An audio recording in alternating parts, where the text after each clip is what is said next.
ပါဠိလိုပြောရင်တော့နာဂပေါ့ဗျာဗမာလိုပြောရင်တော့မွေပေါ့ဗျာအင်္ဂလိပ်လိုပြောရင်တော့စနိတ်ပေါ့ဗျာနော်ဒါဟောမှဗပုဆရာတွေပကြီးဆရာတွေလက်ကမြင်းလို့အမောက်တွေကနုတ်တွေတက်ပေးလိုက်တော့ခုလိုလှလှပါနဲ့ပါဠိဝါရသုံးနဂါးလေးတကောင်ပေါ့ဗျာနော်ဒီဘက်ကဂလုံးဆိုတာကတော့ဘာနဲ့လုံပြီးဘာနဲ့ခါကြုံလည်းမပြောတတ်ဘူးဗျာဘုံကြီးမဟုတ်တော့နော်တီကျင်တော့ဂလုံးကဘာဆိုတော့ငှက်မျိုးစိတ်လို့တော့သိရတယ်ဗျာခွန်အားကြီးတဲ့ငှက်မျိုးစိတ်ပေါ့ဗျာနဂါးနဲ့ဂလုံးကမတဲ့ကြဘူးဗျာနော်တဲ့အောင်ဆိုပြီးဘေးရင်ဆရာတွေကစောက်ရမ်းတိုက်ရိုက်ပေးလိုက်တော့နဂါးနဲ့ဂလုံးပူထားရအောင်လူတွေကြံဖန်ပြီးထုပေးလိုက်တာပေါ့ဗျာနော်ကဲလူရွာလက်ရတွေကတော့ရှိုးလိုက်တော့ဗျာသူများမကောင်းကြောင်းမပြောကိုကောင်းကြောင်းကိုပြောဆိုတဲ့စာရေးဆရာရဲ့စကားကိုယူသုံးရရင်တော့ဒီလိုနဂါးမျိုးခင်ဗျားတို့ဘယ်မှမရနိုင်ဘူးနော်ဒီလိုဂလုံးမျိုးလဲပတ်ရှာလိုက်ထမင်းတုပ်တွေသာသိုးသွားမယ်နော်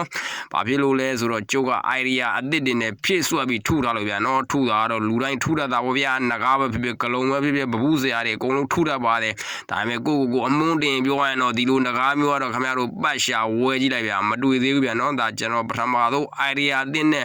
မွန်ချက်တွေအနူးစိတ်တွေဖြည့်ဆွတ်ပြီးတော့လှလှပပစထူထားတာဗျာနော်အဲ့တော့အတဲ့ဒီဇိုင်းတွေကြိုက်တယ်ဆိုရင်တော့ကျွန်တော်ဒီသာဆက်သွယ်လိုက်ဗျာအားလုံးကိုကြိုးစိုးနေပါမယ်ဗျာ